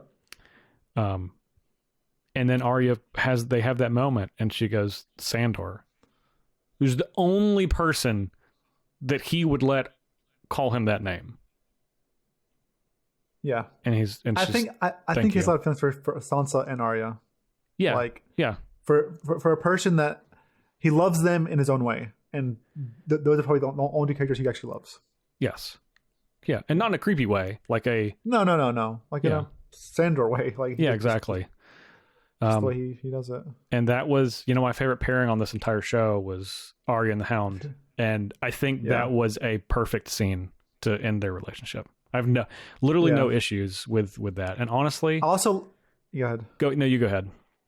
I was gonna say I liked when Sandor took off the helmet from his brother. He was like, "Yeah, that's you.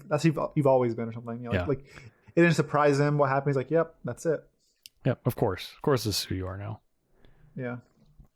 I honestly, like, as much issues as I've had with this show for the last 2 seasons, I actually think this episode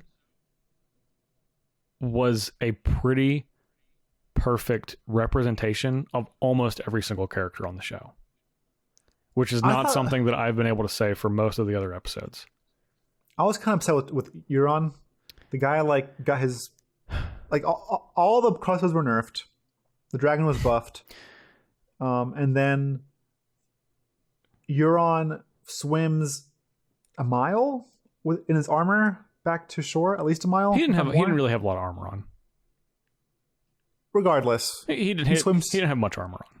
He swims for at least a mile, probably more than a mile. Yeah.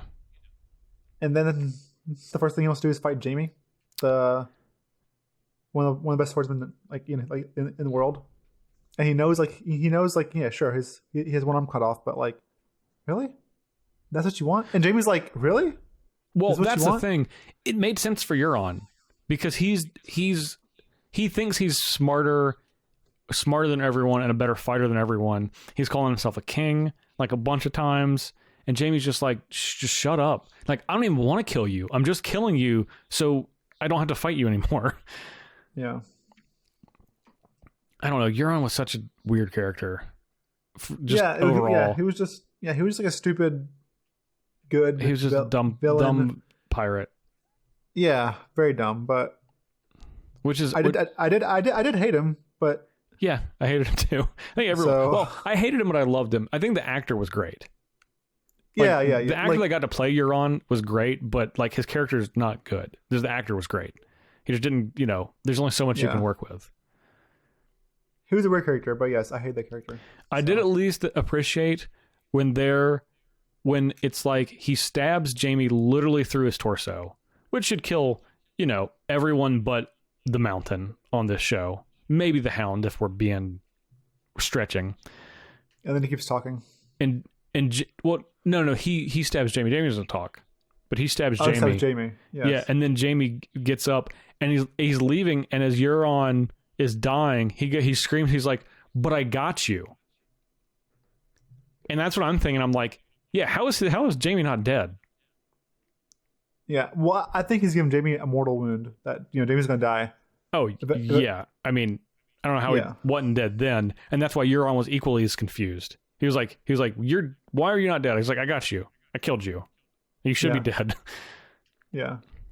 But he's like, people remember me. I killed, Jaime, but no one saw that fight, bro. Like no one knows that. Yeah. No one knows. Everyone is dying, and no one's finding your body. No one cares. Either no of one cares. No one cares about this right now. No, well, that's the thing. That's because he was, he thought that. So full of himself, yeah. Yeah, exactly. Yeah. So I mean, that's for them. I like for Euron. I think it was a fitting end. And honestly, like every single character in this episode, I think this episode made complete sense. Nothing. Also, Jon. Okay, first of all, one thing too. People that were upset with Dany burning the place down in the previous episode, where my Sunday I dropped on the floor. Get him a Sunday, Miss Sunday. But anyways, when she died, everyone was like, burn it down, kill everybody, death to all the Lannisters and everybody in there. Mm-hmm.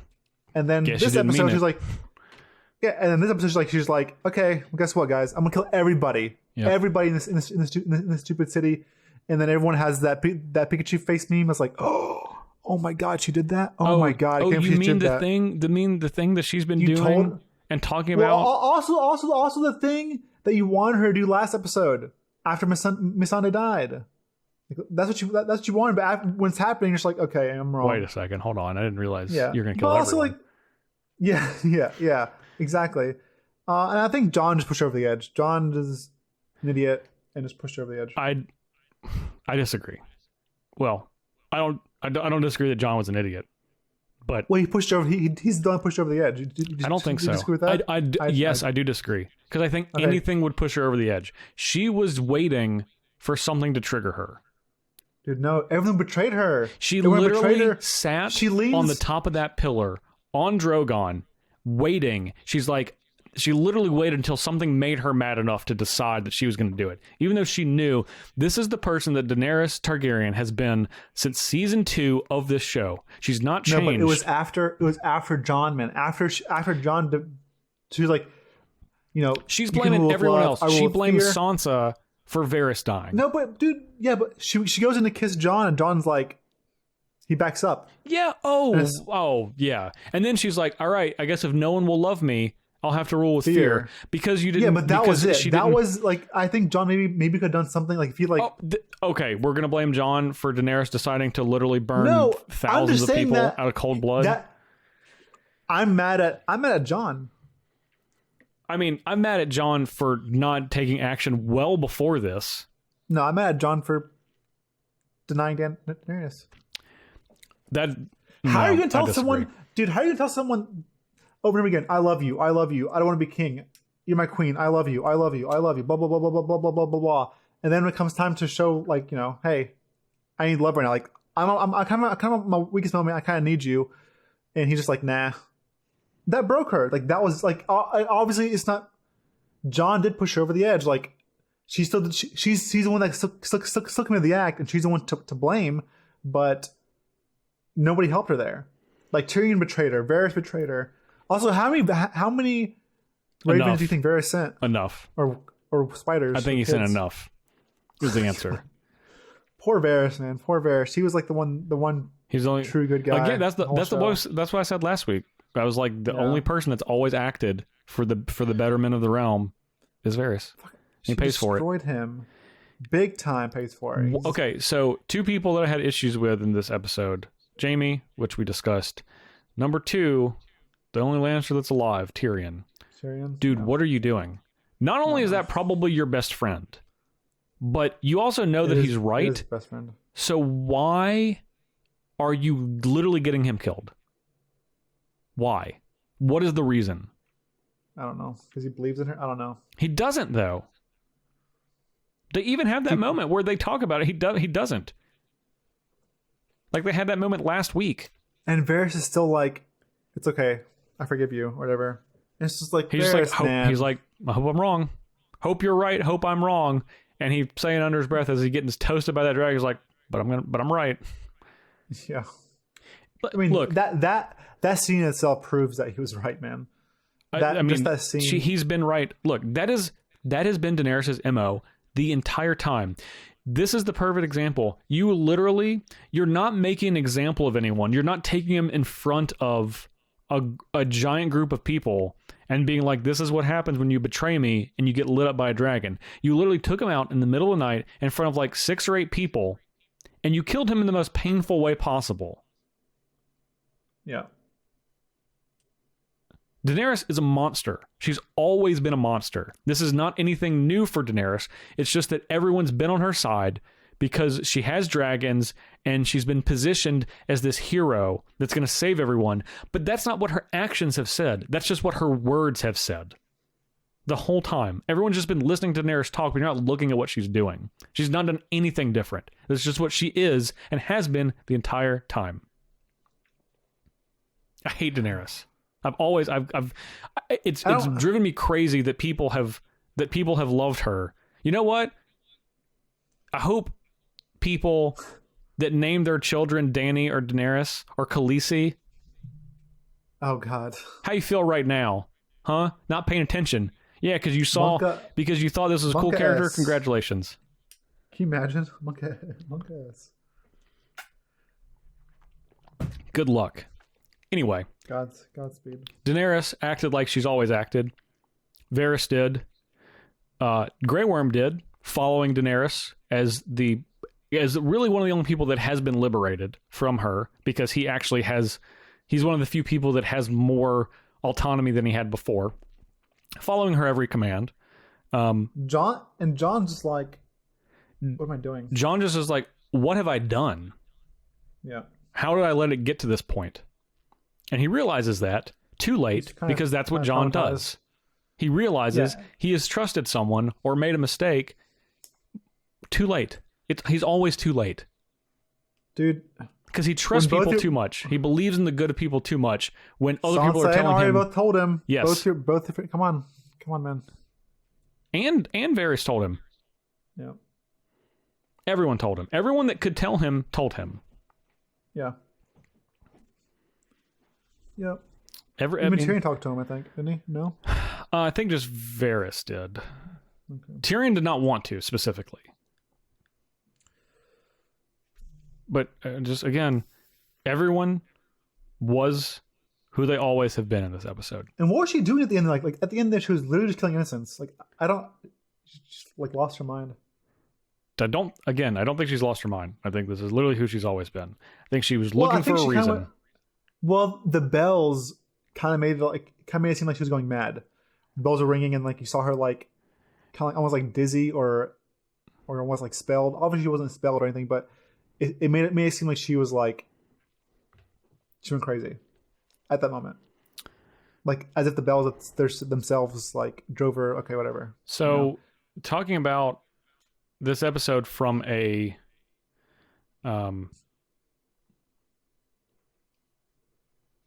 I guess how it's written point of view. One thing that's been really notable this season is you've had very few scenes where you have seen from Cersei's viewpoint, right? Because Cersei has been built up as the villain. So when you're interacting with Cersei, you're actually interacting with her in from the viewpoint of other characters. Do you know the last moment that we see anything from Daenerys' viewpoint is right before she jumps off that pillar to start burning the city. Then for 40 some minutes, we see from every single other character's viewpoint. Mostly Arya's. I mean, not mostly Arya's. You see from you literally see from every character that was in that episode's viewpoint, except for Daenerys. I think Arya got the most for the groundwork. She did get the last like 10 minutes was a lot of her. I mean, but you saw a lot of Jon, you saw Jaime, you saw the Hound, you saw Cersei, you saw Davos, you saw Grey Worm for a little while. You never see Daenerys. You don't ever see her viewpoint again. Because they're transitioning her to be painted as the villain now, because that's just what they've done over the last 2 seasons. Where previously everyone would get equal time, and they'd be like, "Who's the villain? You decide." And now it's just like, "Here's who we want you to think the villain is," because you don't get to experience what they're experiencing. You're experiencing what everyone is experiencing because of them. I think this one's more focused on the people down, like the innocents. It seemed like that way because Jon was based on them. With Arya was based on them. It was, but I'm just telling you. Previously, when someone is doing something horrific, you still get to see from their viewpoint. Yeah. Until the last 2 seasons, they've just eliminated that.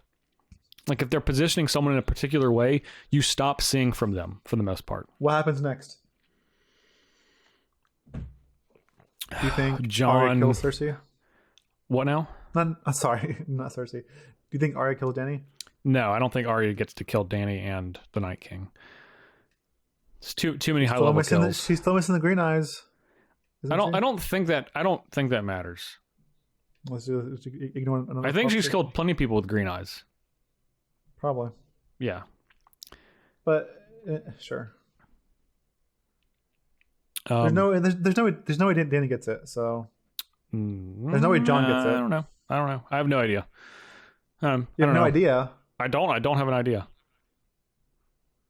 Jon or Daenerys is dead. I don't know which one. I legitimately don't.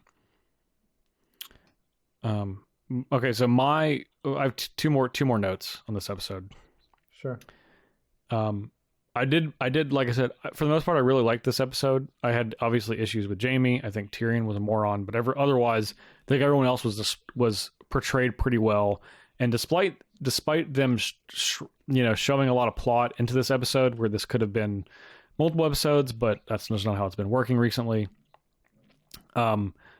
This episode was fine in isolation, but it literally made no sense if you if you watch episode 4 and episode 5 back to back.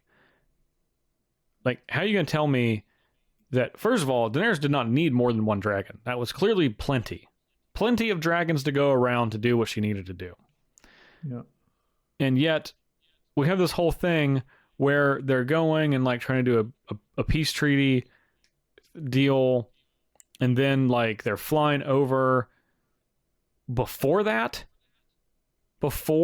do the peace treaty with the intention of taking over and burning everything, and they're not looking, and then dragon just gets smoked out of nowhere. And then this episode, like 3 times, not even gets hit 3 times. Yeah, gets hit 3 times, and then at this episode, it's like literally it's only one dragon. It's easier to completely unstoppable, targets. Which makes sense. Like the dragon should be pretty unstoppable.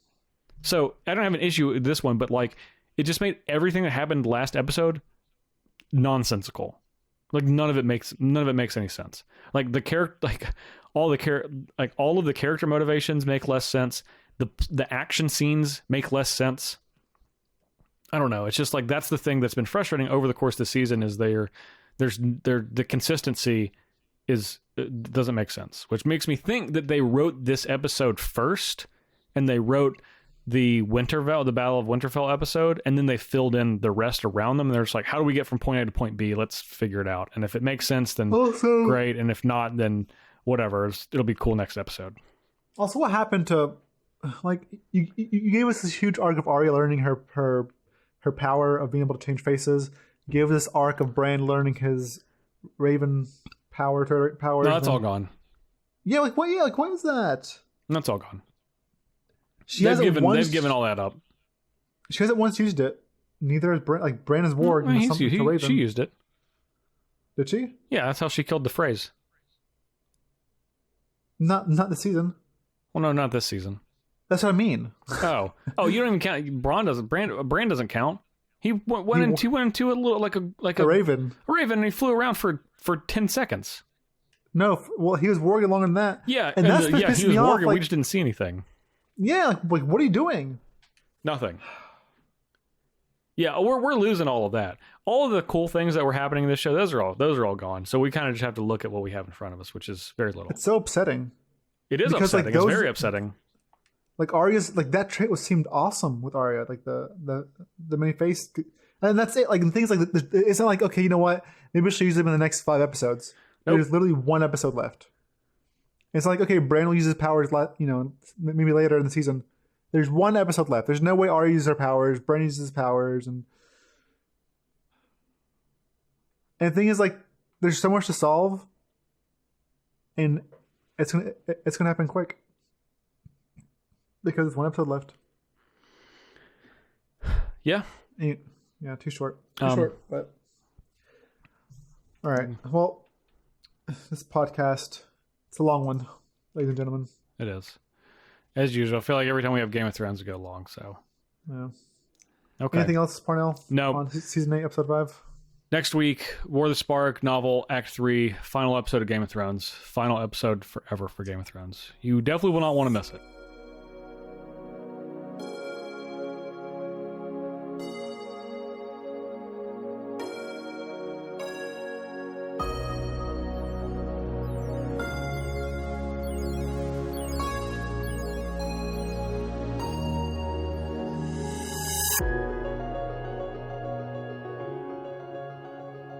Parnell, it's your favorite time. Question of the week. It is. And this time, I'm asking the question. Ooh. And you're answering first. Ooh. Outside of New Phyrexia, is War of the Spark the set that has changed the most formats ever? If you don't count when formats were created, then yes, it is. I mean, the set has seen significant play in every competitive Magic formats and a significant number of non-sanctioned formats. And throwing New Phyrexia in there makes it pretty easy because I think New Phyrexia fundamentally changed Magic in every format because of Phyrexian mana and a lot of other just randomly really powerful cards. But otherwise, it is. It is the set that has changed the most number of formats. Yeah, we've seen Karn's older formats. We've seen Narset's older formats. We've seen Teferi in older formats. We've seen we've seen a Blast Zone older format. Like we've seen a lot of cards. We've seen Saheeli. We've seen Saheeli. Yeah, I mean, we've seen Ashiok. We said Karn already. Yeah, said Karn. I've seen Ugin. Ugin in older formats. Eldrazi. Yeah, Like this is it's so fast. We're definitely missing some. This is just off the top of my head. Yeah, exactly. And the format has not been out that long. It's just already we were seeing like all these cards everywhere, and it's pretty crazy. I think it's a faster transition than New Phyrexia was. I'm not saying that it's not. It's not. Phyrexian mana was immediate. It warped formats. Okay. It warped every format. Yeah. I can't say that. The reason Probe was banned. But anyways. Probe. Probe Middle Misstep was like... Oh, you're right. I forgot Misstep. Misstep was banned every format, even standard. Not standard. Not standard. Everywhere else. But I mean, literally everything else. And it literally warped every format. And Probe was banned too everywhere. Yeah, now. But I mean, Misstep has been... Yeah. Anyway, but yes, New Phyrexia is the answer. But if you eliminate New Phyrexia, I think War of the Spark is the answer. So yes. So yes. You were also saying yes. Yes. Yeah. All right. It's not frequent that we agree, but I agree on this one. Maybe we should take New Phyrexia off. Then I say New Phyrexia. Yeah. If we take New Phyrexia off, what do you say? Oh well, after your talk, I think you're right. So yeah, I am. You'd be wrong if you said not New Phyrexia. Right, but I believe people would vote for War of the Spark instead of New Phyrexia because it's the whole mentality of more people have experienced War of the Spark than experienced New Phyrexia. Yeah, So therefore, they'll vote for that. Maybe. Who knows? Yeah. Anyways, all right. You can find me at twitter.com/Ali Aintrazi, twitch.tv/Ali Aintrazi. My Cool Stuff Inc. videos go up on YouTube every Wednesday and Friday. Yeah, you can find some of my stream highlights on youtube.com/thinktwiceMTG. And what about you, Parnell? Where can people find you? People can find me on Twitter at jparnell1 and on StarCityGames.com and YouTube, as well as the SCG Tour Twitch channel, hosting Commander Versus series. And I am also streaming one time a week, 8 p.m. Eastern Time, twitch.tv/jparnell. So come check that out. Still trying to figure out exactly what I want to be doing, but we're working our way in, figuring it out. If you want to contact the show, Think Twice MTG on Twitter and thinktwicemtg@gmail.com. And if you want to find the show on any other audio platform, you can find us on SoundCloud, iTunes, Stitcher, Google Play Music, Spotify, Podbean. Leave us a like, a share, a comment, a review on any or all of those platforms. That really helps us out, spread the good word of Think Twice. And of course, you can find more content on youtube.com/thinktwiceMTG, including stream highlights from both Ali and myself, as well as the show itself. And you can support us further by going to patreon.com/thinktwiceMTG. A lot of rewards tiers. You get sweet stuff, tokens, playmats, maybe being able to work on a commander deck with me. We only have we have one slot open. 2 slots are taken up on that at the Agent Ebolas tier. So if you want to be an Agent Ebolas producer for the show and work with me directly on a Commander Versus deck, that is your way to do it. Anyway, Ollie, we have some animal pictures of the week. We do. Mine is Cardboard Lord's cat, his tabby cat. He's like sprawled out on the couch, looks like, or some sort of couch-ish thing. Adorable. I believe his name. What was his name? Sawyer? Sayer. Nice. You typed yes. that in. I saw it, but I was like, yeah, I'm gonna leave that. Yeah, Sawyer. You get my vote for Animal of the Week. Cardboard Lord, good job on the picture taking.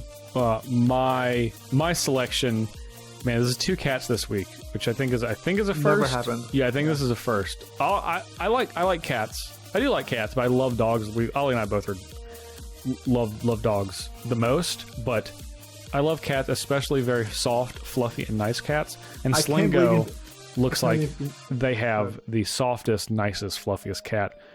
Briar Rose, aka Bree, the little sweet gray kitty that I just want to snuggle up to. So, Briar Rose, you are my animal picture of the week this week. You did not pick Waffles, the longest boy. I did not pick Waffles. Waffles very long in that picture, though. Quite long. He does look long in that picture. Quite long. We want to thank our director and producer, John Choi, as well as our community manager, William Johnson. They help us out behind the scenes with all the sweet stuff. We're going to be, by the time you guys listen to this, all of the Patreon stuff from the last couple of months will be sent out now that we have transitioned everything over to William. So that is going to be happening a lot more frequently, which we're very excited about. And of course, we want to thank our Agent of Bowls producers, Daniel Hunt and Matt Lindell. Thank you guys very much for your support. You, the true MVPs, as Ollie likes to say. The truest. The true. Next week, War of the Spark novel, Act 3, Game of Thrones, the final episode of the series, Season 8, Episode 6. We will have a lot to say, I have no doubt. We don't have no idea what's going to happen, but we're going to have a lot to say. Or do we know? I don't know. No, we don't know. Quick prediction. One prediction. For what? Game of Thrones. One big one. One big one. Tyrion doesn't die. Mine is Daenerys kills the rest of the Starks. Sure. All of them. Sure. That's good. I mean, that's a fun one. That's going to be wrong, but it's nice to think about. Yeah. Or is it? Or is it? Haha. Yeah, it's wrong. But it's okay. All right. Anything? That's it. I think that's it. That's it. Everyone, thanks for tuning in. We'll see you next week with a bunch of great, again, Game of Thrones season finale, War of Spark season finale, Yeah, have a great weekend, and we'll see you then.